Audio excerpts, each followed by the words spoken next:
नमस्कार दोस्तों, मैं हूं साकेत मिश्रा। वीडियो शुरू होने से पहले मैं आपसे कुछ कहना चाहता हूं कि मेरी इस वीडियो का सिर्फ एक ही पर्पस है, जो है नॉलेज। ठीक है मित्रों, इसमें धार्मिक आंदोलन क्यों हुआ मैंने उसके बारे में बताया है। मेरा उद्देश्य सिर्फ बताना है कि आखिरकार हमारा इतिहास कैसा था। ठीक है मित्रों, हमारे इतिहास में ये चीज़ क्यों हुई। ठीक है, इसमें किसी भी समुदाय या व्यक्ति विशेष की भावनाओं को ठेस पहुंचाना ऐसा कोई भी उद्देश्य नहीं है, या कोई भी समुदाय का व्यक्ति, किसी भी समाज का व्यक्ति, उसकी भावनाओं को ठेस ना पहुँचे, इसलिए मैं ये बता रहा हूँ कि सिर्फ मेरा एक ही उद्देश्य है कि जो इतिहास है मैं सिर्फ वही पढ़ के सुना रहा हूँ और कुछ भी नहीं। ठीक है मित्रों, तो इसमें ये बताया गया है आखिरकार धार्मिक आंदोलन क्यों हुआ, तो उसकी मैंने थोड़ी छोटी सी एक व्याख्या की है। ठीक है, तो सिर्फ वो इतिहास के पर्पज़ से की गई है। इसमें अगर किसी भी व्यक्ति की भावना को ठेस पहुंचती है तो मैं उससे क्षमा चाहता हूं। ठीक है मित्रों, तो सिर्फ मेरा यही बताना है कि आखिरकार ये ऐसा क्यों हुआ। बाकी मेरा ऐसा कोई भी उद्देश्य नहीं है कि मैं किसी की भी भावना को कोई ठेस पहुंचाऊं। ठीक है मित्रों, तो आशा करता हूं कि किसी की भी भावनाओं को कोई ठेस ना पहुँचे। ठीक है मित्रों, तो आइए अब आप मेरा वीडियो देखिए। स्वागत है आपका मेरी वीडियो में। नमस्कार दोस्तों, स्वागत है आपका संपूर्ण अध्ययन में। मैं हूँ साकेत मिश्रा। आज हम जानेंगे धार्मिक आंदोलन और बौद्ध धर्म के बारे में। ठीक है मित्रों, तो जो हमारा पहला टॉपिक है, पहला जो मैंने आपको बोला धार्मिक आंदोलन, तो उसके बारे में हम जान लेते हैं। कुछ छोटी सी जानकारी है इसके बारे में। तो आखिरकार ये धार्मिक आंदोलन हुआ क्यों, आइए मैं आपको बताता हूँ ये किस समय हुआ और ये हुआ क्यों आखिरकार। तो बस ये छोटी सी जानकारी है, आप इसे ध्यान रखें। ठीक है मित्रों, तो छठी शताब्दी ईसा पूर्व के आसपास समाज के बौद्धिक रूप से जो जागृत वर्ग था, उसने क्या अनुभव किया। उसने अनुभव किया कि यज्ञों की अपेक्षा आचार विचार की शुद्धता तथा कर्म की परिपक्वता ही धर्म है। ठीक है मित्रों, तो देखिए ये कब आया, ये 6वीं शताब्दी ईसा पूर्व में आया। ठीक है, और क्या हुआ, इस समय का जो जागृत वर्ग था, जो मतलब समाज में बौद्धिक रूप से जागृत था, मतलब कि समाज के बारे में सोचता था, समझता था, उसने क्या सोचा कि ये यज्ञ वगैरह तो कैसे हैं, इनमें बहुत ही ज़्यादा आडंबर है। ठीक है, कहीं कुछ करना पड़ता है, कहीं कुछ करना पड़ता है, बहुत ही ज़्यादा पेचीदगी है। ठीक है, धार्मिक अनुष्ठान करने पड़ते हैं और बहुत बहुत सारे नियम है। तो उन्हीं सब से जो बौद्धिक समाज था, जागृत समाज था, वो इन चीज़ों को समझता था। तो उसने क्या निर्णय लिया कि हमें अपने आचार विचार में शुद्धता रखनी चाहिए और हमें कर्म अपने सही करना चाहिए, यही पवित्र धर्म है।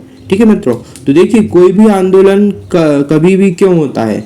देखिए कोई भी आंदोलन जब ही होता है जबकि किसी चीज़ में बहुत ही ज़्यादा कठिनाई आने लगे। ठीक है मित्रों, कोई भी काम आप जैसे अपन जब समाज के हिस्से हैं, ठीक है, अपन सभी समाज के हिस्से हैं, तो जब समाज में किसी चीज़ को करने में बहुत ही ज़्यादा कठिनाई होने लगती है या उसमें बहुत सारी पेचीदगियाँ आ जाती हैं, तभी वो आंदोलन होता है। ठीक है मित्रों, और वही आंदोलन सफल होते हैं जो सच में समाज के भले में किए जा रहे हों। ठीक है मित्रों, ऐसे नहीं कि अपन किसी भी विषय पे, टॉपिक पे उठा के आंदोलन नहीं कर सकते। ठीक है, देखिए हमारे देश में स्वतंत्रता आंदोलन क्यों हुआ, क्योंकि जो ब्रिटिश सरकार थी उसने कुछ ज़्यादा ही हम सभी लोगों पे अत्याचार करने शुरू कर दिए थे। ठीक है, वो सभी हमारे लिए क्या कर रहे थे, बहुत ही ज़्यादा कठिनाई पैदा कर रहे थे। तो इसी प्रकार धर्म के साथ हुआ, जब धर्म में भी बहुत सी चीज़ें कठिनाई आने लगी, बहुत सी चीज़ों को करने में, धार्मिक अनुष्ठानों में, तो जो एक जागृत वर्ग होता है, देखिए अधिकतर लोग क्या होते हैं, उनको जगाने की ज़रूरत पड़ती है। ठीक है, और कुछ लोग होते हैं जो स्वतः ही जागृत होते हैं, वो सारी चीज़ों पे ध्यान देते हैं और वही लोग सभी को जगाते हैं और कहते हैं कि अब हमें बदलना होगा। ठीक है मित्रों, तो ये एक आंदोलन आता है तो उस आंदोलन क्या लाता है, अपने साथ बदलाव लाता है। तो इस काल में धार्मिक दृष्टि से देवी देवता अनेक रूपों में विद्यमान थे और उनकी उपासना विधि भी अलग अलग थी। इससे मनुष्य के आत्मविश्वास, पुरुषार्थ, परिश्रम तथा व्यक्तित्व का नाश हो रहा था। ठीक है मित्रों, तो देखिए क्या होता है, आप जानते होंगे हमारे धर्म में, जो सनातन धर्म है, हिंदू धर्म है, उसमें क्या है, बहुत अनेक प्रकार की देवी देवता हैं। ठीक है, तो जब अनेक प्रकार की देवी देवता होते हैं तो एक निराश आदमी, ठीक है, एक निराश आदमी क्या होता है, उन देवी देवता के पास जाता है। ठीक है, वो क्यों जाएगा, ताकि वो वहां पे जाके मोटिवेट हो सके, किसी भी काम को करने में उसको प्रेरणा मिले, तो वो प्रेरणा लेने के लिए वहाँ पे जाता है। ठीक है, अब अगर वो वहाँ प्रेरणा लेने गया, अगर उसको प्रेरणा नहीं मिली अच्छे से, तो क्या होगा, वो फिर किसी अलग जगह जाएगा। अगर उसको हर जगह इसी प्रकार असफलता मिलती है, उसे प्रेरणा नहीं मिलती है, तो क्या होता है, वो उसके आत्मविश्वास में कमी आती है। वो सोचता है कि मैं तो कुछ कर ही नहीं सकता, ठीक है, मेरा जो भी परिश्रम है वो व्यर्थ है। तो इन्हीं सब से, और क्या होता था उस समय, वो तो पुराना समय था, उस समय क्या था, जो भी धार्मिक अनुष्ठान करते थे, ब्राह्मण हो गए, पंडित हो गए, ये इन्होंने कुछ ज्यादा ही कठिन विधियों का क्या कर दिया था, कठिन विधियां बना दी थी, कठिन उपासना बना दी थी। ठीक है, जिसके कारण मनुष्य ने कहा कि ये तो मतलब उनसे नहीं हो पाया, और उन्होंने क्या किया, धीरे धीरे वो उस चीज से दूर हटने लगे। ठीक है मित्रों, तो क्या जरूरत होती है, हर धर्म में, मतलब हर जगह, हर चीज में कुछ ना कुछ बदलाव लाने की जरूरत होती है। अगर वो बदलाव उस समुदाय के लोग स्वतः ही समझ के अपने आप ही उसका बदलाव कर देते हैं, तो वो समाज फिर टूटता नहीं है। ठीक है मित्रों, तो देखिए, जो हमारे समाज के बुद्धिजीवी लोग हैं, उन्हें क्या करना चाहिए, अपने जो भी समाज धर्म होता है उसकी पेचीदगियों को हटाना चाहिए, है ना मित्रों। अगर उसकी पेचीदगियां हटा दी जाती हैं, और देखना चाहिए कहाँ पे क्या मिस्टेक हो रही है, क्या कठिनाई आ रही है, क्या गलत हो रहा है, अगर वो चीज़ देख के अगर हम उसको लागू कर देते हैं, उस चीज़ को, जो भी चीज़ गलत है उसे हम हटा देते हैं, तो फिर वो चीज़, वो समुदाय या वो समाज टूटता नहीं है, वो अपने आप में बना रहता है। ठीक है मित्रों, तो आइए आगे जानते हैं। तो देखिए, इस प्रकार से उन्हें बहुत ही ज़्यादा इन सारी चीज़ों को करने में कठिनाई हो रही थी। इससे व्यक्ति, मनुष्य के आत्मविश्वास, पुरुषार्थ, परिश्रम, व्यक्तित्व का नाश हो रहा था। ठीक है, इस कारण से धार्मिक आंदोलन हुआ। इस काल में धार्मिक अनुष्ठानों में पेचीदगी के कारण ब्राह्मणों का आधिपत्य स्थापित होने लगा था, जो दूसरे वर्ग, खासकर क्षत्रियों को पसंद नहीं आया। ठीक है मित्रों, अब देखिए, उस समय अभी हमने जब वैदिक धर्मों के बारे में पढ़ा था, चलो वैदिक धर्म कह रहा हूँ, वैदिक ग्रंथों के बारे में पढ़ा था, तो उसमें हमने पढ़ा था कि एक वर्ग था, सभी हमने 4 वर्गों के बारे में, 4 वर्णों के बारे में पढ़ा था। ठीक है मित्रों, ब्राह्मण, क्षत्रिय, वैश्य एवं शूद्र। तो क्या होता था, ब्राह्मण जो थे वो खास तौर पे क्या कराते थे, धार्मिक अनुष्ठान और यज्ञ वगैरह सारा कुछ वही कराते थे। ठीक है मित्रों, तो राजा, और जो भी राजा होता था, क्षत्रिय होता था, वो इनकी बात मानता था। ठीक है, तो अब क्या हुआ, धीरे धीरे ब्राह्मणों का जो आधिपत्य है वो क्षत्रियों से ज्यादा होने लगा। ठीक है, तो इसलिए अब देखिए, ये सारा हमारा इतिहास में लिखा है, इस पे किसी भी बात पे बुरा मानने की आवश्यकता नहीं है, नहीं तो कुछ लोग मेरी बात का बुरा मान जाए। ठीक है, ये आप इतिहास है, पढ़िए ध्यान से, क्योंकि जब जो अपने इतिहास से सीखता है वही आगे बढ़ता है। ठीक है मित्रों, जो अपने इतिहास से नहीं सीखता और बदलता नहीं है, तो वो आगे नहीं बढ़ता। ठीक है, वो क्या होता है, फिर एक दूसरे में लड़ाइयाँ होती है। तो इसलिए हमें इतिहास को समझना चाहिए, और उस हिसाब से हमें आगे का काम करना चाहिए। ये नहीं करना चाहिए कि अपन लड़ने लगे। ठीक है मित्रों, तो हमें लड़ना नहीं है, बस इतिहास को पढ़िए, समझिए और उससे सीखिए, और ऐसे काम कीजिए जिससे हमें नुकसान ना हो। ठीक है, हमारा फायदा हो, उन चीज़ों से हम दूर हटें, और आज के नए समाज में हम अपनी नई सोच बनाएं। तो देखिए, आइए हम अपने टॉपिक पे आते हैं। तो क्या हुआ, ब्राह्मणों का आधिपत्य स्थापित होने लगा। क्यों होने लगा, क्योंकि उन्हीं को सारे अनुष्ठान करने, उन्हीं को सब कुछ बताना। तो इस वजह से क्या हुआ, दूसरा वर्ण, खासकर क्षत्रिय को यह चीज पसंद नहीं आई। ठीक है, तो उन्होंने क्या किया, दूसरे धर्म लाए, क्योंकि उनको भी ये कुछ पेचीदगियां जो थी, जो ब्राह्मणों ने जो भी विधियां बनाई पूजन पाठ की, वो कुछ ज्यादा ही पेचीदगी आ गई उनमें। ठीक है मित्रों, क्या आ गई उनमें, बहुत ही ज्यादा कठिनाई आ गई, वो बहुत ही ज्यादा कठिन थे। इसी वजह से फिर जो दूसरे समुदाय थे, जो दूसरे वर्ण के लोगों थे, उन्होंने दूसरे धर्म का वो किया, क्या कहते हैं उसको, दूसरे धर्म का निर्माण किया या स्थापना की। ठीक है, क्या किया, दूसरे धर्म और दूसरी विचारों का स्थापना हुई, कुछ अलग संप्रदाय बने। ठीक है, तो इस प्रकार से दूसरे संप्रदाय बने। और ध्यान देने योग्य एक बात है, जो बौद्ध धर्म और जैन धर्म है, ये दोनों धर्म किसके द्वारा बनाए गए, क्षत्रिय द्वारा शुरू किए गए। ठीक है मित्रों, तो बौद्ध धर्म और जैन धर्म किसके द्वारा शुरू किए गए थे, क्षत्रियों द्वारा शुरू किए गए थे। तो देखिए, ये जब इसके बाद में जो बौद्धिक रूप से जागृति आई थी, तो क्या हुआ, एक साहित्य था, बौद्धिक साहित्य। तो बौद्धिक साहित्य के अनुसार इस समय 72 संप्रदाय और जैन साहित्य के अनुसार 200 संप्रदाय थे। ठीक है, तो धार्मिक आंदोलन के बाद कितने संप्रदाय हुए? 62 संप्रदाय बौद्धिक साहित्य के अनुसार। ठीक है, बौद्ध साहित्य, क्षमा कीजिए, बौद्ध साहित्य के अनुसार 62 संप्रदायों का निर्माण हुआ। ठीक है मित्रों, 62 संप्रदायों की स्थापना हुई और जैन साहित्य के अनुसार 200 संप्रदायों की स्थापना हुई। ठीक है, तो इस प्रकार से चीजें टूटती हैं। अभी हम बौद्ध धर्म के बारे में पढ़ेंगे तो वो भी आगे जाके 2 भागों में बट जाएगा। तो ये क्यों बटा? क्योंकि विचार नहीं मिले। ठीक है मित्रों, जो भी उसमें 2 बुद्धिजीवी लोग हुए, उन 2 बुद्धिजीवियों के बीच में विचार नहीं मिले, तो इसलिए वो वाला बौद्ध धर्म भी 2 शाखाओं में विभक्त हो जाएगा। ठीक है, इसी प्रकार से हम जैन धर्म देखेंगे तो जैन धर्म भी आगे चल के 2 शाखाओं में विभाजित हो जाएगा। इस समय उत्तर भारत में 6 प्रमुख संप्रदाय थे। कितने प्रमुख संप्रदाय थे? 6 प्रमुख संप्रदाय थे। अक्रियावादी, इसके संस्थापक है पूर्ण कश्यप। अजीवक संप्रदाय था, इसके संस्थापक थे मखली गोशाल। ठीक है, अनिश्चयवादी, इसके संस्थापक थे संजय बिलठिपुत्र। अकृतवादी संप्रदाय के संस्थापक थे पुगध कात्यायन। चतुर्यम संबर के संस्थापक थे निगंठ नाथ पुत्र। छेदवादी संप्रदाय के संस्थापक थे अजीत केश कंबलीन। ठीक है मित्रों, तो देखिए इन संप्रदायों के बारे में अलग से हम बात करेंगे किसी दिन। अभी हम आगे अब जानते हैं बौद्ध धर्म के बारे में। ठीक है मित्रों, और एक और संप्रदाय था बौद्धिकतावादी संप्रदाय, इसके संस्थापक थे चौवार्क। ठीक है मित्रों, तब आइए जानते हैं हम बौद्ध धर्म के बारे में। तो बौद्ध धर्म आपको जैसे पता ही होगा, थोड़ी तो जानकारी होगी। अगर जानकारी नहीं है तो मैं आपको बताने ही वाला हूँ कि बौद्ध धर्म कहाँ से आया, कैसे आया। ठीक है, तो बौद्ध धर्म की स्थापना किसने की? गौतम बुद्ध ने की। गौतम बुद्ध के बचपन का नाम सिद्धार्थ है। ठीक है मित्रों, क्या था उनका नाम बचपन में? सिद्धार्थ था।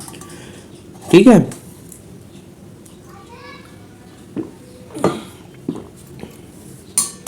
तो जब ये बड़े हो गए, क्या हो गया? जब ये बड़े हो गए और इन्होंने ज्ञान प्राप्त कर लिया, तो उसी के बाद इनने क्या दी? अपनी उपदेश दिए। ठीक है, उन्हीं उपदेशों के बाद ये फिर बौद्ध धर्म स्थापित हो गया और बौद्ध धर्म चलने लगा। ठीक है मित्रों, तो आइए आगे जानते हैं हम।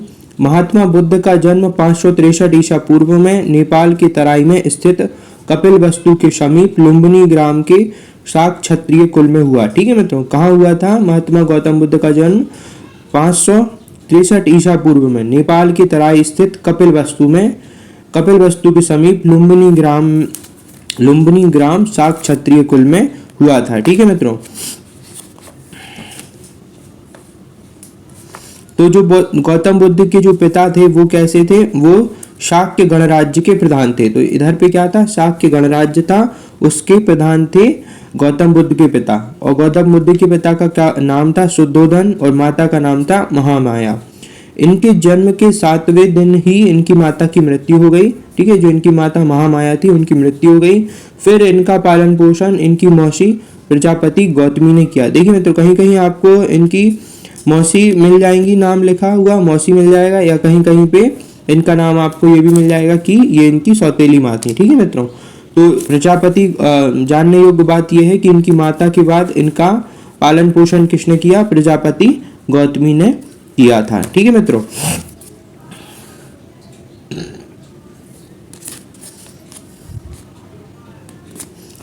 हाँ मित्रों, तो आगे जानते हैं। 16 वर्ष की आयु में इनका विवाह यशोधरा नामक राजकुमारी से हुआ। ठीक है, किससे हुआ? यशोधरा नामक राजकुमारी से हुआ। फिर 28 वर्ष में इनका एक पुत्र हुआ। ठीक है, क्या हुआ? इनके पुत्र का जन्म हुआ जिसका नाम राहुल रखा इन्होंने। 29 वर्ष की आयु में इन्होंने सत्य की खोज के लिए गृह त्याग कर दिया। ठीक है, तो इस घटना को क्या कहते हैं?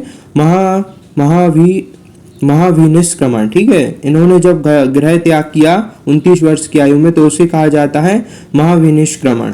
तो देखिए उन्होंने यह क्यों किया था, अभी आगे मैं आपको बताऊंगा आखिरकार इन्होंने यह काम क्यों किया, यह कदम इन्होंने क्यों उठाया। ठीक है, 35 वर्ष की आयु में गया बिहार में उरुवेला नामक स्थान पर पीपल वृक्ष के नीचे वैशाख पूर्णिमा की रात्रि में समाधि अवस्था में इनको ज्ञान प्राप्त हुआ। ठीक है, इस घटना को क्या कहते हैं? संबोधि कहते हैं। क्या कहते हैं मित्रों? इस घटना को संबोधि कहते हैं। तो ये जो जगह है ये कहाँ है? इन्होंने 6 वर्ष तक तपस्या की, कठिन तपस्या की, कितने वर्ष तक? 6 वर्ष तक कठिन तपस्या की। और फिर रात निरंजना नदी, ठीक है, रात निरंजना नदी के किनारे अर्थात फाल्गुन नदी के किनारे ये बैठ के पूजा कर रहे थे, पूजा कर रहा हूँ मित्रों, तपस्या कर रहे थे मित्रों, ठीक है, क्या कर रहे थे? तपस्या कर रहे थे। तब इनको यहाँ पे यह ज्ञान प्राप्ति हुई, ठीक है मित्रों। कब? वैशाख पूर्णिमा के दिन। तो इस घटना को क्या कहा गया? संबोधि कहा गया, ठीक है। तो देखिए, जब ये एक बार युवा अवस्था में जब ये रथ यात्रा पे निकले थे, ठीक है, तो क्या हुआ? उन्हें कुछ 4 चीजें दिखाई थी। कितनी चीजें दिखाई दी? इनको 4 चीजें दिखाई दी जिससे उनका मन परिवर्तित हो गया, ठीक है। तो ये 4 चीजें कौन कौन सी थी? और इसी की वजह से इन्होंने क्या लिया? संन्यास लिया। एक लिया अत्यंत दुर्लभ, एक देखा उनको अत्यंत दुर्लभ वृद्ध व्यक्ति को देखा इन्होंने, ठीक है। तो जब उन्होंने ये देखा, इसके पहले तक क्या था? ये क्या कभी भी बाहर इनको नहीं ले जाया जाता था, ठीक है मित्रों। क्या है? इनके पिताजी इनको बाहर नहीं जाने देते थे महल से।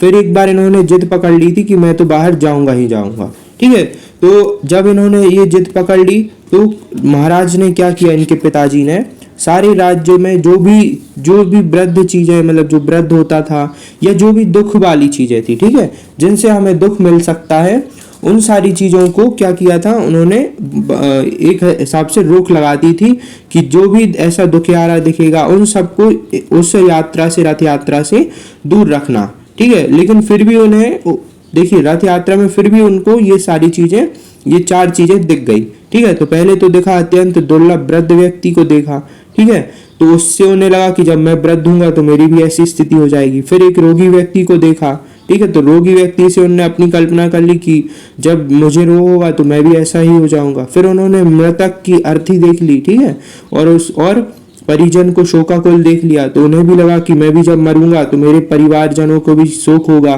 फिर उन्होंने लास्ट में देखा चिंता मुक्त सन्यासी को घूमते हुए, ठीक है मित्रों। तो वो चिंता मुक्त सन्यासी को उन्होंने जैसे ही देखा तो उनके मन में क्या विचार आया होगा कि ये तो अपना मस्त है, इसको किसी से कुछ नहीं लेना देना, ठीक है मित्रों। फिर इसके बाद जब इन्होंने ये रथ यात्रा कर ली थी तो इन्होंने अपने जो भी सेवक था महल का, उसके साथ एक आम मनुष्य के रूप में अपने राज्य की क्या की थी? यात्रा की थी, ठीक है मित्रों। मतलब राज्य का भ्रमण किया था अपने एक मित्र के साथ में, बिना रथ यात्रा के, ठीक है मित्रों, मतलब बिना किसी सुरक्षा के एक आम आदमी बन के इन्होंने पूरे राज्य का भ्रमण किया था। फिर इनको असली दुनिया के बारे में पता पड़ा बहुत वर्षों तक, क्योंकि इनको इनके महल में ही रखा गया था और सारी सुख सुविधाएं दी गई थी। तो ऐसा क्यों किया था? देखिए मित्रों, ऐसा कहा जाता है कि इनके पास एक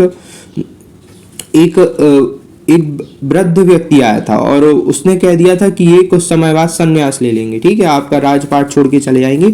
ऐसी कुछ कहानी है जिसे हम कभी विस्तार से मैं आपको बताऊंगा किसी और वीडियो में, ठीक है। अब आइए आगे देखते हैं, आगे मैं आपको बताता हूँ। तो उन्होंने ये 4 चीजें देखी और इन्हीं 4 चीजों को देख के सत्य और ज्ञान की खोज में इन्होंने 29 वर्ष की आयु में अपना गृह त्याग दिया था, ठीक है मित्रों, जैसा कि मैंने अभी आपको बताया, ठीक है। फिर बुद्ध सर्वप्रथम आलर कराम नामक सन्यासी के आश्रम में वैशाली में तपस्या की इन्होंने, ठीक है। तो सर्वप्रथम इनके कौन से गुरु हैं? सर्वप्रथम गुरु हैं इनके आलर कलाम, ठीक है, आलर कलाम इनके पहले क्या है? गुरु हैं, ठीक है। तो ये क्या थे? ये सांख्य दर्शन के आचार्य थे, ठीक है। किसके आचार्य थे? ये सांख्य दर्शन के आचार्य थे, ठीक है। तो इनसे ही इन्होंने क्या प्राप्त की? शिक्षा प्राप्त की, ठीक है। फिर इसके बाद इन्होंने जब शिक्षा प्राप्त कर ली, इनको पीपल वृक्ष का भी नाम था अश्वत्थामा, इन्होंने इसके नीचे बैठ के जब ज्ञान प्राप्त कर लिया, सत्य के इनके दर्शन हो गए, ठीक है। तो इसे ही क्या? महान बुद्धत्व बुद्ध या तथागत कहलाया, ठीक है। तो ये क्या कहलाया? महान बुद्धत्व बौद्ध तथागत कहलाए, जब इनको ये सत्य की और ज्ञान प्राप्त हो गया, ठीक है। और इस ज्ञान प्राप्ति को क्या कहते हैं? संबोधि कहते हैं। अब जब ये इन्होंने ज्ञान प्राप्त कर लिया तो इन्होंने अपना सबसे पहला, ठीक है, इन्होंने अपना सबसे पहला उपदेश कहाँ दिया? सारनाथ में दिया, ठीक है मित्रों। कहाँ दिया इन्होंने सबसे पहला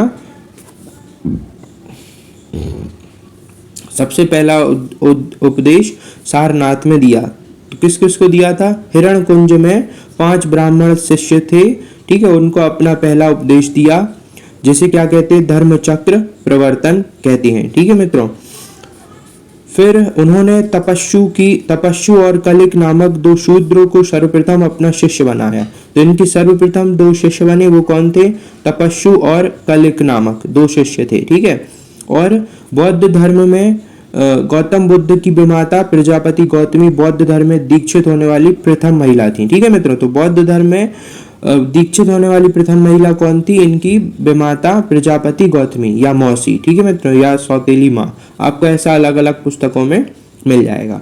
ठीक है, और इसके अलावा उन्होंने अपने उपदेश कौशल, वैशाली, कौशाम्बी व अन्य राज्यों में दिए, लेकिन सर्वाधिक उपदेश उन्होंने कौशल देश की राजधानी श्रावस्ती में दिए। ठीक है मित्रों, कहाँ दिए, सर्वाधिक कौशल क्षमा कीजिए उपदेश कहाँ दिए, कौशल देश की राजधानी श्रावस्ती में। ठीक है मित्रों, उनके प्रमुख अनुयायी शासक कौन थे, इनके प्रमुख अनुयायी शासक बिंबिसार, प्रसेनजीत व उदयन थे। ठीक है, तो ये प्रमुख शासक थे इनके। ठीक है, फिर 80 वर्ष की आयु की अवस्था में इनकी कुशीनारा देवरिया जिला उत्तर प्रदेश में 1883 ईसा पूर्व में क्या हो गई, इनकी मृत्यु हो गई। ठीक है, तो ये इसमें क्या कहा जाता है, निर्वाण को प्राप्त हुए। ठीक है, बौद्ध धर्म में क्या कहा जाता है, जब किसी की मृत्यु हो जाती है तो निर्वाण को प्राप्त हो गए, तो इस घटना को क्या कहा जाता है, महापरिनिर्वाण। ठीक है, क्या कहा गया, इस घटना को महापरिनिर्वाण कहा गया। ठीक है, तो देखिए बुद्ध के जीवन से संबंधित कुछ प्रतीक चिन्ह हैं। तो घटना से जो घटना हुई इनके जीवन में, जो भी घटना हुई, पहले नंबर जन्म, जब जन्म होता है, जन्म की घटना होती है तो उसका प्रतीक होता है कमल एवं साण। और जब कोई ग्रह परित्याग कर देता है, ग्रह का त्याग कर देता है, तो उस घटना का प्रतीक होता है घोड़ा। और जब ज्ञान मिल जाता है तो ज्ञान मिलने की घटना के समय प्रतीक होता है क्या, पीपल, बोधि वृक्ष। ठीक है मित्रों,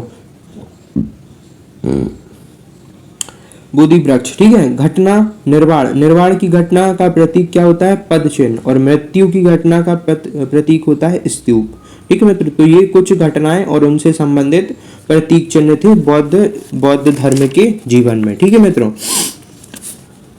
फिर इसके बाद क्या हुआ, मल्लों ने अत्यंत सम्मान पूर्वक बौद्ध का अंत्येष्टि की। ठीक है, बौद्ध के जीवन एवं मृत्यु की तिथि को चीनी परंपरा के कैंटोन अभिलेख के आधार पर निश्चित किया गया। ठीक है मित्रों, तो जीवन और मृत्यु की तिथि कैसे निर्धारित हुई, जो चीन का, ठीक है, जो चीनो परंपरा में कैंटोन अभिलेख है, किस परंपरा में, चीनो परंपरा में कैंटोन अभिलेख है, उसके आधार पर इनकी मृत्यु एवं तिथि निश्चित की गई है। ठीक है, बुद्ध के अनुयायी दो भाग में विभाजित हो गए। ठीक है मित्रों, कुछ समय बाद में अभी आपको बताऊंगा बुद्ध के अनुयायी क्या हुए थे, दो भागों में विभाजित हो गए थे। बुद्ध की मृत्यु के बाद उनके अवशेषों को 8 भागों में बांटा गया तथा स्तूपों का निर्माण कर उन्हें सुरक्षित रखा गया। गौतम बुद्ध ने, देखिए मित्रों, जब इनकी मृत्यु हो गई उसके बाद इनका क्या कर दिया गया, दाह संस्कार कर दिया गया। तो फिर उसके बाद इनके क्या अवशेष थे, तो इनके अवशेषों क्या 8 भागों में बांटा गया और स्तूपों का निर्माण कर उनमें सुरक्षित रखा गया। तो इनमें ही से एक स्तूप क्या है, सांची का बौद्ध स्तूप। ठीक है मित्रों, जो कि बहुत ही प्रसिद्ध है, मध्य प्रदेश में है। ठीक है मित्रों, सांची का बौद्ध स्तूप। ठीक है, बुद्ध पुनर्जन्म तथा कर्म के सिद्धांत को मानते थे, लेकिन आत्मा एवं अमरता के सिद्धांत को नहीं मानते थे। गौतम बुद्ध ने सील, समाधि तथा प्रज्ञा को दुख निरोध का साधन बताया। ठीक है, तो जो दुख का निरोध करते हैं उसका साधन कैसे बताया, सील, समाधि एवं प्रज्ञा। बौद्ध धर्म का सिद्धांत प्रतिदय समुत्पाद कहलाता है। ठीक है, जो बौद्ध धर्म का सिद्धांत है वो क्या कहलाता है, प्रतित्यय समुत्पाद। इसका अर्थ है संसार की सभी वस्तुएं किसी न किसी कारण से उत्पन्न हुई है और वे इस प्रकार उन पर निर्भर हैं। ठीक है, तो संसार में जितनी भी चीजें हैं वो किसी न किसी कारण से हैं। ठीक है, अब देखिए गौतम बुद्ध ने चार आर्य सत्य का उपदेश दिया। ठीक है, तो वो 4 आर्य सत्य कौन से हैं, दुख समुदय, दुख निरोध, दुख निरोध गामिनी प्रतिपदा। ठीक है मित्रों, तो देखिए दुख से उनका अर्थ क्या है। महात्मा बुद्ध के अनुसार जीवन में दुख ही दुख है। ठीक है, जो हमारा जीवन है वो दुखों से भरा हुआ है गौतम बुद्ध के अनुसार। अतः क्षणिक सुखों को सुख मानना अदूरदर्शिता है। ठीक है मित्रों, ये क्या होता है हमारे लिए जो आजकल के मनुष्य मित्रों, वो क्या है, थोड़ी से ही निराशा से कुछ भी थोड़ी सा गलत हो जाता है तो उसी से दुखी हो जाते हैं। ठीक है, और कुछ जरा सी ही कुछ अच्छी चीज हो जाती है तो उसी से सुखी हो जाते हैं। और मैंने देखा है आजकल के लोगों को एक बहुत ही ये बुरी बात है, मैंने बहुत से लोगों को देखा है, वो दूसरों के दुख को देख के बड़े ही खुश होते हैं। ठीक है, अगर किसी के यहाँ कुछ खराब हो जाता है तो उनको पता नहीं क्यों ऐसा क्यों आनंद आता है बड़ा। ये एक बहुत ही गलत चीज है कि आप दूसरों के दुख पे सुखी हो रहे हैं। ठीक है, कोई दूसरा दुखी है और आप उसे देख के सुखी हो रहे हैं। ठीक है मित्रों, तो ये गलत चीज है। किसी को भी ऐसा नहीं करना चाहिए। किसी के यहाँ कुछ समस्या आ गई है तो उसका साथ दें, साथ नहीं दे पा रहे हैं तो शांत रहें, उसके दुख पे सुख होता है उनको बताइए। महात्मा बुद्ध के अनुसार दुख का कारण तृष्णा है। ये दूसरा है दुख समुदाय। ठीक है, क्या है दुख समुदाय, तो दुख समुदाय में क्या है, दुख का मूल कारण क्या होती है, अविद्या, अज्ञान। ठीक है, तो और यही अविद्या क्या है, यही अविद्या तृष्णा है। ठीक है, हमें दुख क्यों होता है, हमें किसी भी चीज की तृष्णा होती है, इसलिए हमें, और वो चीज हमें मिल नहीं पाती। ठीक है, तो तब हमें फिर दुख होता है। इंद्रियों को जो वस्तु प्रिय लगती है उसको प्राप्त करने की इच्छा ही तृष्णा है, और तृष्णा का कारण क्या है, अज्ञान है। ठीक है मित्रों, तो देखिए अगर हम किसी चीज की हमें तृष्णा है तो ही हमें दुख होगा। अगर आप अपने मन में किसी चीज की तृष्णा ना रखें, तृष्णा का अर्थात है हमें किसी चीज को पाने की इच्छा है। ठीक है, अब अगर हमें वो नहीं प्राप्त हुई तो हमें क्या होगा, दुख होगा। ठीक है, इसलिए दुख होता है। अगर वो चीज नहीं मिली तो भाई दुखी मत हो, कुछ और मिल जाएगा, है ना। अगर आप ऐसा सोच के चलते हैं कि अगर एक चीज नहीं मिली तो दूसरी चीज मिल जाएगी। ठीक है, महात्मा बुद्ध के अनुसार दुखों से मुक्त होने के लिए उसके कारण का निवारण आवश्यक है। अतः तृष्णा पर विजय प्राप्त करने से दुखों से मुक्ति प्राप्त की जा सकती है। ठीक है, तो हमें क्या करना चाहिए, तृष्णा पर, अपनी जो तृष्णा है उसे क्या करना चाहिए, उस पर विजय प्राप्त करना चाहिए। तो इसी चीज को क्या कहते हैं, दुख निरोध कहते हैं। ठीक है, जो 4 आर्य सत्य में तीसरा आर्य सत्य क्या है, दुख निरोध। तो दुख का निरोध भी हो सकता है, कब हो जाएगा, जब हम अपनी तृष्णा पे काबू कर लेंगे। ठीक है, हम अपनी तृष्णा पे विजय प्राप्त कर लेंगे तो हमारा दुख निरोध हो जाएगा। महात्मा बुद्ध के अनुसार दुखों से मुक्त होने व निर्वाण प्राप्त करने के लिए जो मार्ग है उसे अष्टांगिक मार्ग कहते हैं। ठीक है, तो वह अष्टांगिक मार्ग, तो ये चौथी घटना को क्या बोलेंगे, दुख निरोध गामिनी प्रतिपदा। ठीक है, तो ये दुख निरोध गामिनी प्रतिपदा क्या है, अष्टांगिक मार्ग है। ठीक है मित्रों, तो ये अष्टांगिक मार्ग क्या है, तो देखिए अगर हम अपने जीवन में इनको अपना लेते हैं तो शायद हमें दुख जैसी चीज ना हो। ठीक है, सम्यक दृष्टि क्या है, सत्य और असत्य की पहचान करने की शक्ति। ठीक है मित्रों, देखिए सत्य और असत्य की अगर आप पहचान कर लेते हैं कि सत्य क्या है, असत्य क्या है, तो देखिए अगर हम सत्य बोलते हैं तो आपको पता होगा, अगर हमें सत्य बोल रहे हैं किसी भी चीज को, हर बार हम अपना जो भी है हम सत्य बोलते हैं तो हम किसी भी लफड़े झपड़े में नहीं पड़ते। ठीक है, अगर हम असत्य बोलते हैं तो हमें एक असत्य को छुपाने के लिए हमें दूसरा असत्य बोलना पड़ता है। ठीक है, तो सम्यक दृष्टि क्या है, सत्य और असत्य की पहचान की शक्ति होना चाहिए। सम्यक संकल्प, इच्छा एवं हिंसा रहित संकल्प। ठीक है, सम्यक संकल्प क्या है, इच्छा एवं हिंसा रहित संकल्प, मतलब वो संकल्प आपकी इच्छा के अनुसार नहीं होना चाहिए कि आपकी इच्छा है इसलिए आप वो संकल्प कर रहे हैं, और उस संकल्प में कोई हिंसा भी नहीं होना चाहिए। आपने कोई संकल्प किया है तो उस संकल्प को पूर्ण करने के लिए आप हिंसा नहीं करेंगे। सम्यक वाणी, ठीक है, सम्यक वाणी या सम्यक वाक। ठीक है, तो मतलब आपको जो भी बोलना है आप हमेशा सत्य बोलेंगे और मृदु बोलेंगे, मतलब कि ऐसा बोलेंगे कि किसी को बुरा ना लगे। ठीक है, फिर सम्यक कर्म, तो सम्यक कर्म क्या होते हैं, सत्कर्म, दान, दया, सदाचार, अहिंसा आदि को आपको करना है सम्यक कर्म या कर्मातम। ठीक है, क्या कर्मांत। ठीक है, सम्यक कर्म या सम्यक कर्मांत। ठीक, तो ये सत्कर्म है, दान, दया, सदाचार एवं अहिंसा। सम्यक अजीव, ठीक है, सम्यक अजीव जीवन यापन का सदाचार पूर्ण एवं उचित मार्ग पर करना। ठीक है, सम्यक व्यायाम, विवेक पूर्ण प्रयत्न, ठीक है। तो हमें जो भी प्रयत्न करना है वो अपनी बुद्धि से करना होते हैं। फिर सम्यक स्मृति, अपने कर्मों के प्रति विवेक पूर्ण ढंग से सहज रहना, जो भी हम अपने काम कर रहे हैं उन्हें क्या रहना, उनमें विवेक पूर्ण ढंग से सहज रहना उनमें। फिर सम्यक समाधि, चित्त की एकाग्रता, ठीक है। सम्यक समाधि क्या होती है, चित्त की एकाग्रता को ही बोलते हैं सम्यक समाधि, ठीक है। अब जो मनुष्यों के लिए बुद्ध ने जिस धर्म का उपदेश दिया वह भिक्षु धर्म से भिन्न था, उसे क्या बोला जाता है, उपासक धर्म बोला जाता है। तो मनुष्यों के लिए बुद्ध ने जो भी उपदेश दिए, जिस धर्म के लिए उपदेश दिए वो क्या थे, भिक्षु धर्म से भिन्न थे। वो किसके लिए थे, उपासकों के लिए थे, ठीक है मित्रों। तो जो बौद्ध धर्म था वो उनके बौद्ध के दो अनुयायी थे, एक थे भिक्षुक और एक थे उपासक। तो जो भिक्षुक थे वो बौद्ध धर्म के प्रचार के लिए थे, ठीक है। बौद्ध धर्म के प्रचार के लिए उन्होंने संन्यास ग्रहण किया था, तो उन्हें भिक्षुक कहते थे।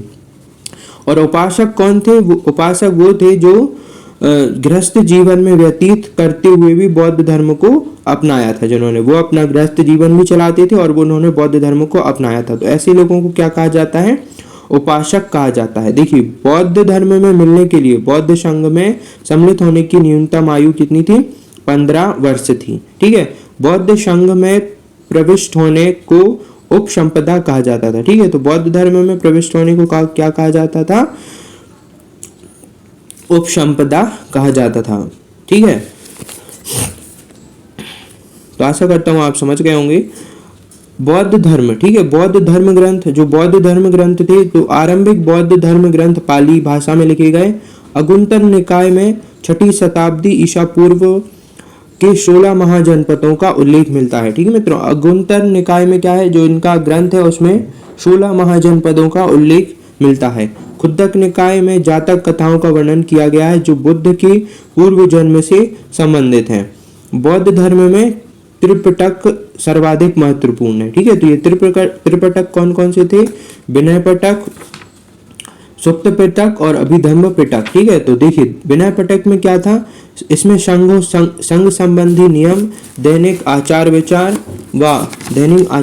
व विधि निषेधों का संग्रह है। सुप्त पिटक में क्या है, बौद्ध धर्म के सिद्धांत व उपदेशों का संग्रह है सुप्त पिटक में। अभिधम्म पिटक में क्या है, अभिधम्म पिटक में प्रश्नोत्तर क्रम है और इसमें दार्शनिक सिद्धांतों का संग्रह है, ठीक है मित्रों। पाली भाषा में अनेक महाकाव्यों की रचना हुई जिसमें दीपवंश और महावंश प्रमुख हैं। इनमें श्रीलंका का उल्लेख मिलता है। देखिए बुद्ध धम्म तथा संघ ये 3 बौद्ध धर्म के त्रिरत्न हैं, ठीक है। तो बौद्ध धर्म के त्रिरत्न कौन कौन से हैं, बुद्ध धम्म और संघ, ठीक है। बुद्ध पशु बलि, घोर तपस्या, संसार त्याग, जाति पाति तथा छुआछूत के विरोधी थे, ठीक है। तो बुद्ध क्या थे, पशु बलि मतलब पशु की बलि नहीं करना, घोर तपस्या भी नहीं करना, संसार का त्याग भी नहीं करना, जाति पाति मतलब छुआछूत, इस सब के ये विरोधी थे, मतलब ये इनके विरोध में रहते थे। अब बुद्ध ने कहा कि सभी को 10 सीलों का पालन करना चाहिए, ठीक है। तो बुद्ध ने क्या कहा, 10 सीलों का पालन करना चाहिए। अब वो 10 सील कौन कौन से हैं, मैं आपको बताता हूँ 10 सील कौन कौन से हैं। तो देखिए उससे पहले हम ये जानते हैं महात्मा बुद्ध ने ये 10 सील क्यों दिए। तो देखिए बुद्ध ने क्या बताया कि निर्वाण प्राप्ति को सरल बनाने के लिए 10 सीलों का इन्होंने इन 10 सीलों को दिया, ठीक है। इन 10 सीलों पे बल दिया। तो देखिए बौद्ध धर्म का परम लक्ष्य क्या होता है, निर्वाण की प्राप्ति करना, जिसका अर्थ होता है क्या, दीपक का बुझ जाना, ठीक है। तो मरण, इसका अर्थात जीवन मरण के चक्र से मुक्त होना। तो इसी को सरल बनाने के लिए उन्होंने 10 सील दिए। तो 10 सील कौन कौन से थे, पहला है हमारा अहिंसा मतलब किसी को भी मारना नहीं, ठीक है। सत्य, दूसरा क्या है, सत्य, हमेशा सत्य बोलिए। तीसरा है अस्तेय। अस्तेय का मतलब ये होता है कि चोरी ना करना, ठीक है। हमें कहीं पे भी चोरी नहीं करना, तो ये है अस्तेय। फिर चौथा है अपरिग्रह मतलब किसी भी प्रकार की संपत्ति ना रखना। पांचवा है मद्य सेवन ना करना। छठवा है असमय भोजन ना करना। सातवां है सुखप्रद बिस्तर पर ना सोना। आठवां है धन संचय न करना, छठवां है स्त्रियों से दूर रहना, और 10वां है नृत्य गायन आदि से दूर रहना। तो ये 10 सील है जो कि महात्मा बुद्ध ने दिए, जिनका पालन करके कोई भी व्यक्ति आसानी से निर्वाण प्राप्त कर सकता है। गृहस्थों के लिए केवल प्रथम 5 सील तथा भिक्षुओं के लिए 10 सील मानना अनिवार्य था। ठीक है मित्रों, तो देखिए प्रथम 5 सील कौन कौन से गृहस्थों के लिए थे। प्रथम 5 सील देखिए, अहिंसा, सत्य, अस्तेय, अपरिग्रह और मद्य सेवन न करना। तो जो गृहस्थ आश्रम में था, गृहस्थ जीवन में था, उसे इन 5 सीलों का पालन करना होता था। ठीक है मित्रों, तो आशा करता हूं आप समझ पा रहे होंगे। वैशाली में बुद्ध ने पहली बार महिला को अपने संघ में प्रवेश दिया। ठीक है, तो बुद्ध ने पहली बार महिला को अपने संघ में प्रवेश दिया। कहाँ? वैशाली में। और प्रथम महिला कौन थी इनके संघ में मिलने वाली? बताइए मित्रों, मैंने आपको बताया था इनकी विमाता गौतमी। ठीक है मित्रों,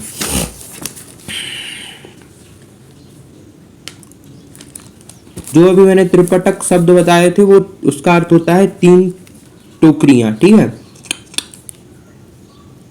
फिर देखिए आगे चल के यह धर्म 2 शाखाओं में बट गया, महायान और हीनयान। ठीक है, कितनी 2 संप्रदायों में बट गया, महायान और तथा हीनयान। आगे चलकर इन्हीं में से 18 उप संप्रदाय विभाजित हो गए। कितने संप्रदाय विभाजित हो गए? 18 संप्रदाय इनमें विभाजित हो गए। वे व्यक्ति जो मोक्ष प्राप्ति के बाद मानव जाति को उसके दुखों से छुटकारा दिलाने के लिए प्रयत्नशील रहते थे, उसे क्या कहा जाता था? बोधिसत्व। ठीक है, क्या कहते थे? बोधिसत्व कहते थे। बोधिसत्व अर्थात एक और बात है बोधिसत्व के बारे में, वह व्यक्ति जो संसार के कल्याण के लिए कार्य करता हुआ निर्वाण प्राप्त करता है और पुनर्जीवन से मुक्ति की स्वेच्छा से स्थगित कर देता है। ठीक है, पुनर्जीवन से मुक्त को स्वेच्छा से स्थगित कर देता है, उसे इस संसार में बुद्ध के पिछले जन्मों का अवतार भी माना जाता है। तो ये है बोधिसत्व, दोनों ही बोधिसत्व कहलाते हैं। ठीक है मित्रों, देखिए ये 2 शाखाओं में बट गया बौद्ध धर्म, 2 संप्रदायों में बट गया, महायान और हीनयान। ठीक है, तो जो महायान थे, महायान बौद्ध धर्म का सुधारवादी संप्रदाय था। तो महायान संप्रदाय था जो वो क्या था? अपने धर्म को सुधारना चाहता था, जो भी कुछ बुराइयां होंगी उसको सुधारता था। ठीक, तो ये आत्मा एवं पुनर्जीवन, मूर्ति पूजा एवं तीर्थ में विश्वास रखता था। महायान में बुद्ध को देवता मानकर उनकी पूजा की जाती थी। महायान का 2 उप संप्रदायों शून्यवाद मतलब माध्यमिक और विज्ञानवाद मतलब योगाचार में विभाजन हो गया। ठीक है, महायान का भी 2 संप्रदायों में विभाजन हुआ, शून्यवाद और विज्ञानवाद में। ठीक है, शून्यवाद के संस्थापक नागार्जुन थे और विज्ञानवाद के संस्थापक मैत्रेय नाथ थे। वर्तमान में महायान शाखा हांगकांग, ठीक है, मकाओ, चीन, जापान, कोरिया, ताइवान, वियतनाम तथा Indonesia, Malaysia, Philippine, Nepal, Singapore और भारत में लोकप्रिय है। अब इसके बाद हीनयान बौद्ध धर्म का रूढ़िवादी संप्रदाय था। ठीक है, तो हीनयान कौन था? रूढ़िवादी था। ठीक है, क्या था वो? रूढ़िवादी था।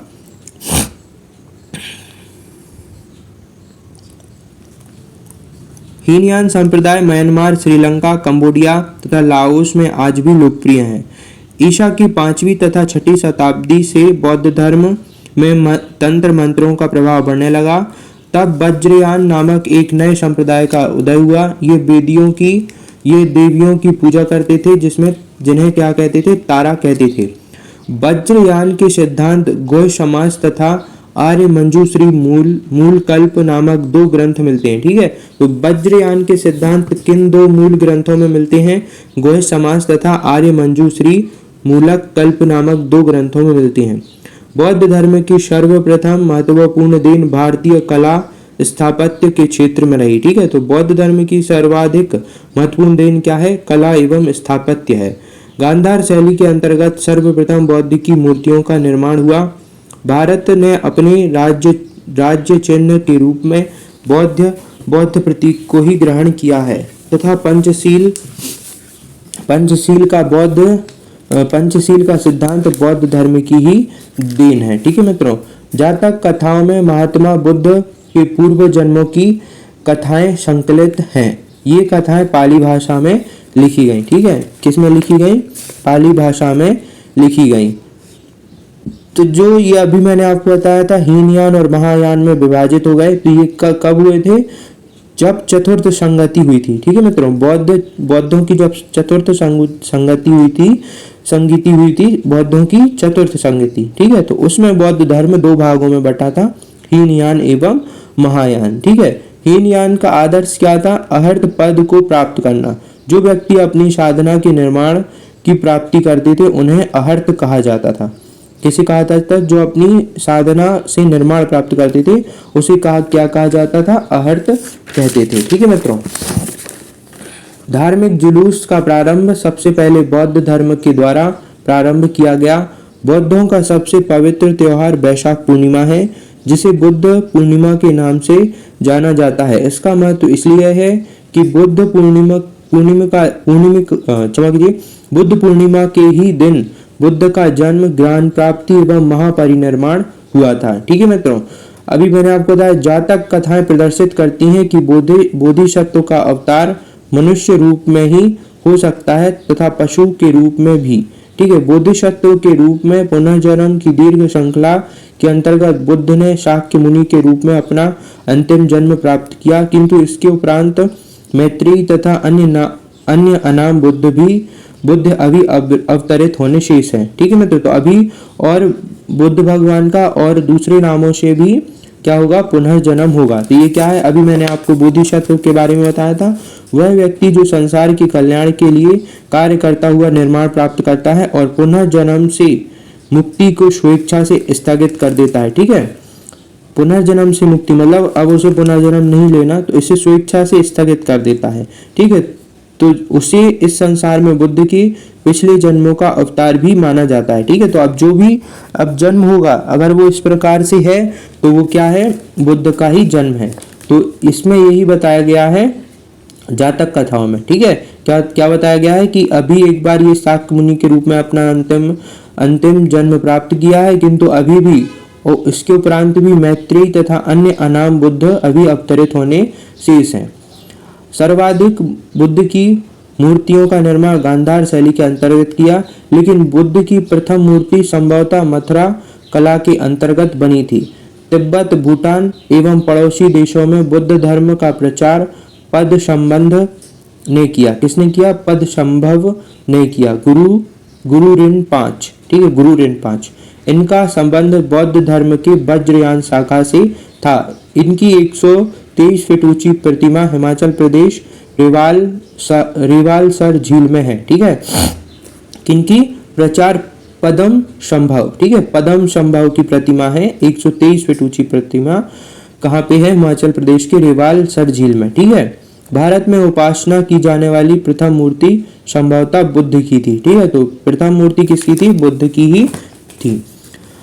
अब देखिए जातक कथाओं के बारे में मैंने आपको बता दिया। अब स्तूप क्या है बौद्ध धर्म में? इसका अर्थ आप स्तूप समझते होंगे, जहाँ पे अभी मैंने शुरू में बताया था जब भगवान बुद्ध की क्या हो गई थी? मृत्यु हो गई थी, तो उनके जो अवशेष थे उन्हें 8 भागों में बांट के 8 भागों में विभाजित करके 8 स्तूपों में रख दिया गया था। तो स्तूप का शाब्दिक अर्थ होता है ढेर या थुहा। ठीक है मित्रों, स्तूप को क्या? चैत्य भी कहा जाता है। स्तूप को क्या कहा जाता है? चैत्य भी कहा जाता है।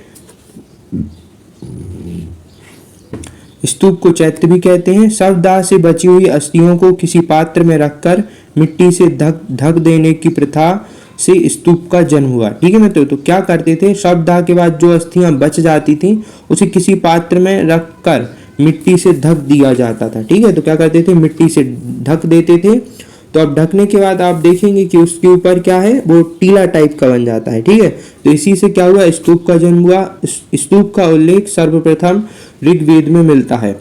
महात्मा बुद्ध के निधन के बाद उनकी अस्थियों को 8 भागों में विभाजित किया गया तथा उन पर समाधियों का निर्माण किया गया। सामान्यतः इन्हीं को क्या कह देते हैं? स्तूप कह देते हैं। और मैंने आपको बताया था भारत में प्रसिद्ध स्तूप सांची का स्तूप है। ठीक है, जो कि मध्य प्रदेश में है। गुहा विहार। गुहा विहार क्या होता है? मौर्य युग में पहाड़ी पत्थर को काटकर निवास स्थान बनाए जाते थे। ठीक है, तो जो पहाड़ियों पे बड़े बड़े पत्थर होते हैं उन्हें काटकर निवास स्थान बनाया जाता था, उसे ही क्या कहते थे? गुहा विहार कहते थे। अशोक के समय निर्मित बराबर की पहाड़ियों की गुफाओं में सुदामा की गुफा तथा कर्ण चौपड़ की गुफा काफी प्रसिद्ध है। बराबर पहाड़ी की चौथी गुफा को विश्व झोपड़ी कहा जाता है। ठीक है मित्रों, तो देखिए विश्व झोपड़ी किसे कहा जाता है? बराबर की पहाड़ी की चौथी गुफा को। इसका निर्माण भी अशोक के शासनकाल में हुआ था। दशरथ के समय बनी गुफाओं में लोमहर्ष नामक ऋषि गुफा सबसे प्रसिद्ध है। ठीक है, दशरथ के समय बनी गुफा में लोमस ऋषि नामक गुफा सबसे प्रसिद्ध है। मठ, तो बौद्ध धर्म में मठ भी होता था। वह स्थान जहाँ पे संत एवं अनुयायी आया करते थे उसे मठ कहते थे। ठीक है मित्रों, तो देखिए कुछ मठ हैं, मैं आपको उन मठों के नाम बता रहा हूँ।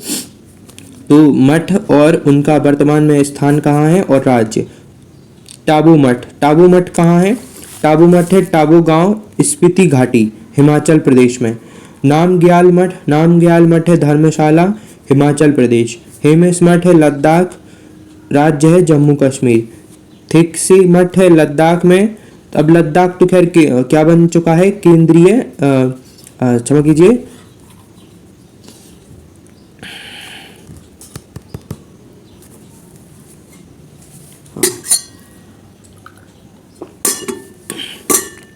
ध्यान से सुनिए मित्रों। हेमस मठ कहाँ है? लद्दाख में। और लद्दाख क्या है? केंद्र शासित प्रदेश। ठीक है मित्रों, इसके पहले ये क्या माना जाता था? जम्मू कश्मीर राज्य में था लद्दाख। जब से 370 हटाए तो ये क्या है? एक केंद्र शासित प्रदेश है लद्दाख। फिर थेकिस मठ क्या है? लद्दाख, ये भी केंद्र शासित प्रदेश। सासुर मठ लाहौल स्पीति, हिमाचल प्रदेश। मिड्रलिंग मठ देहरादून, उत्तराखंड। रोमटिक मठ गंगटोक, सिक्किम। तवांग मठ अरुणाचल प्रदेश। ठीक है मित्रों, नाम ड्रिलिंग मठ मैसूर, कर्नाटक। और बोधि मंठा मठ बोधगया, बिहार। ठीक है मित्रों, तो ये कुछ मठों के नाम थे। ठीक है मित्रों, तो ये था हमारा बौद्ध धर्म के बारे में। अब हम बौद्ध सभाओं के बारे में बात कर लेते हैं, कौन कौन सी बौद्ध सभाएं हुई। ठीक है मित्रों, तो आइए बौद्ध सभाओं के बारे में जानते हैं। कुल मिला के 4 बौद्ध सभाएं हुई। कितनी हुई? कुल मिला के 4 बौद्ध संगतियां हुई मित्रों, संगतियां। ठीक है मित्रों, कितनी संगतियां हुई? 4 बौद्ध संगतियां हुई। प्रथम संगति कब हुई? 483 ईसा पूर्व में। इसका आयोजन स्थल था सप्तपर्णी गुफा राजगृह। ठीक है, कहाँ पे हुई थी? सप्तपर्णी गुफा राजगृह में। इसके अध्यक्ष थे महाकश्यप। ठीक है, इस समय शासक था अजातशत्रु। और इसका उद्देश्य क्या था? बौद्ध की शिक्षा को संकलित कर उन्हें सुक्त एवं विनय नाम के 2 पिटकों में विभक्त किया गया। ठीक है, द्वितीय हुई 383 ईसा पूर्व में वैशाली। ठीक है, कहाँ हुई? 383 ईसा पूर्व में वैशाली। सब काम। ठीक है, इसके अध्यक्ष कौन थे? सब काम थे। ठीक है, किसके? द्वितीय संगति के अध्यक्ष थे सब काम। ठीक है, इस समय शासक था कालाशोक। इस सभा का उद्देश्य था, यह सभा पूर्वी तथा पश्चिमी बौद्ध भिक्षुओं के मतभेदों को दूर करने के लिए बुलाई गई थी। एक संप्रदाय थेरावादी तथा दूसरा महासंघिक या सार्वश्रतिक कहलाया। प्रथम का नेतृत्व महाकच्यायन तथा दूसरे का नेतृत्व महाकश्यप ने किया। ठीक है, तृतीय बौद्ध संगति 251 ईसा पूर्व में हुई। कहाँ हुई? पाटलिपुत्र में। इसके अध्यक्ष थे कौन थे? मोगलीपुत्र तिष। ठीक है, इस समय शासक था अशोक। इस सभा में बुद्ध की शिक्षाओं को नए सिरे से संकलित करके अभिधम्म नामक तीसरा पिटक जोड़ा गया तथा इन दोनों पिटकों को सम्मिलित रूप से त्रिपिटक कहा गया। ठीक है, तो अब अगर आपको प्रश्न आता है कि सुप्त पिटक और विनय पिटक इनका निर्माण कब हुआ? ठीक है, तो आप क्या बताएंगे? प्रथम बौद्ध संगति में। कहाँ हुआ? राजगृह स्थान पर। उस समय अध्यक्ष कौन था? महाकश्यप। ठीक है, कौन था? महाकश्यप। ठीक है मित्रों, और उस समय शासक कौन था? अजातशत्रु। और अगर अभिधम्म पिटक के बारे में पूछा जाता है, ये कहाँ पे हुआ? अभिधम्म पिटक कहाँ जोड़ा गया? तो आप बताएंगे पाटलिपुत्र में। और किस समय में? तो क्या बताएंगे 251 ईसा पूर्व कौन से बौद्ध संगति, तो तृतीय बौद्ध संगति। ठीक है मित्रों। और चतुर्थ संगति प्रथम शताब्दी ईसा में कश्मीर कुंडल वन में। ठीक है, इसके अध्यक्ष थे वसुमित्र और इस समय शासक कौन था, कनिष्क था इस समय शासक। ठीक है मित्रों। तो इस सभा में विभाषा शास्त्र, ठीक है, विभाषा शास्त्र नामक टीका लिखी गई। इस सभा में बौद्ध धर्म महायान तथा हीनयान नामक दो समुदायों में बट गया। ठीक है मित्रों। तो इस प्रकार थी ये इनकी सभाएं, समझिए संगतियां। ठीक है मित्रों। तो ये संगतियां थी।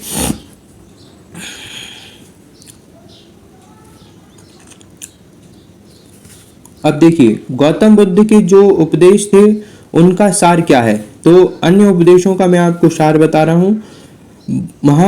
महात्मा बुद्ध ने अपने उपदेशों में कर्म के सिद्धांत पर बहुत बल दिया। वर्तमान के निर्णय भूतकाल के कार्य करते हैं। ठीक है, वर्तमान के निर्णय क्या करते हैं, भूतकाल के कार्य करते हैं। महात्मा बुद्ध ने प्रत्येक व्यक्ति को अपना भाग्य निर्माता माना, मतलब वह अपना भाग्य स्वयं बना सकता है। उनका कहना था कि आपके पूर्व कर्मों का फल भोगने के लिए मानव को बार बार जन्म लेना पड़ता है। ठीक है, तो जो मानव के अपने पूर्व कर्म होते हैं उन्हीं को भोगने के लिए बार बार जन्म लेता है। महात्मा बुद्ध ने बताया कि निर्माण की प्राप्ति प्रत्येक मनुष्य के जीवन का अंतिम लक्ष्य है। उनका तात्पर्य यह था कि व्यक्ति को इच्छा भोग विलास का परित्याग कर देना चाहिए। महात्मा बुद्ध ने ईश्वर के अस्तित्व को न स्वीकार किया, ठीक है, और ना ही नकारा। ठीक है, तो ना इनने ईश्वर को स्वीकार किया और ना ही नकारा है। महात्मा बुद्ध ने वेदों की प्रामाणिकता को स्पष्ट रूप से नकारा। महात्मा बुद्ध समाज में उच्च नीच के कट्टर विरोधी थे। संघ में प्रवेश करने की प्रक्रिया उपसंपदा कहलाती थी, जैसे मैंने आपको पहले बता चुका हूँ। बुद्ध धर्म को मानने वालों को भिक्षु कहा जाता था। ठीक है, देवदत्त ने महात्मा बुद्ध को 3 बार मारने का प्रयास किया था। ठीक है, अब हम जान लेते हैं बौद्ध धर्म से संबंधित विद्यालयों के बारे में। ठीक है, किससे, बौद्ध धर्म से संबंधित विद्यालयों के बारे में, विश्वविद्यालय के बारे में। ठीक है, प्रथम है ओदंतीपुर। इसके संस्थापक थे गोपाल। स्थान बिहार शरीफ बिहार में। नालंदा विश्वविद्यालय, इसके संस्थापक थे कुमार गुप्त प्रथम। ठीक है, स्थान बड़गांव बिहार। फिर सोमपुरी, क्या सोमपुरी, इसके संस्थापक थे धर्मपाल। स्थान क्या, उत्तरी बंगाल। विक्रमशिला, ठीक है, फिर क्या है विक्रमशिला विश्वविद्यालय, इसके संस्थापक भी थे धर्मपाल। कहाँ, भागलपुर बिहार में। वल्लभी विश्वविद्यालय, इसके संस्थापक थे मटार्क। ठीक है, कौन थे, मटार्क। इसका कहाँ है, मैत्रिक शासक है मटार्क। ठीक है, इसका स्थान कहाँ है, गुजरात। फिर जगदल विश्वविद्यालय, इसके संस्थापक थे रामपाल और ये कहाँ था, बंगाल में। ठीक है मित्रों। अब देखिए महात्मा बुद्ध की जीवन में प्रमुख घटनाएं हुई, जैसे अभी मैं उनको बता चुका हूँ, एक बार फिर से आपको बता देता हूँ ताकि आपको ये सीधे सीधे याद हो सके। गृह त्याग की घटना को क्या कहा गया, इनके जब इन्होंने गृह त्यागा तो उस घटना को कहा गया महाभिनिष्क्रमण। ठीक है, क्या कहा गया, महाभिनिष्क्रमण कहा गया। ज्ञान प्राप्ति की घटना को क्या कहा गया, संबोधि कहा गया, ज्ञान प्राप्ति की घटना को। ठीक है, प्रथम उपदेश देने की घटना को क्या कहा गया, धर्म चक्र परिवर्तन। और जब इनका देहांत हो गया तो उसे कहा गया महापरिनिर्वाण। ठीक है मित्रों, तो ये था आज की ये जानकारी थी हमारी बौद्ध धर्म के बारे में। तो जितना भी हो सकता था मैंने आपको मटेरियल जोड़ के सारी चीज़ें आपको बौद्ध धर्म के बारे में बताई। बौद्ध धर्म के बारे में और डिटेल से अगर हम बात करेंगे तो इससे भी बड़ा वीडियो बन सकता है मित्रों। ठीक है, तो वो मैं आपको किसी और वीडियो में बताऊंगा। तो ये था हमारी बौद्ध धर्म के बारे में जानकारी, और साथ में हमने बात की आखिरकार धार्मिक आंदोलन क्यों हुआ। अब हम अगले वीडियो में किसी और धर्म के बारे में जानेंगे। ठीक है मित्रों, वो भी वीडियो इतनी बड़ी हो सकती है। तो ये एक ऑडियो वीडियो है, ठीक है मित्रों, जो कि एक ऑडियो लेक्चर की तरह है। ठीक है, तो आप लाइक शेयर और सब्सक्राइब करना ना भूलें, वीडियो को पूरा देखें। ठीक है मित्रों, मिलते हैं नेक्स्ट वीडियो में। जय भारत।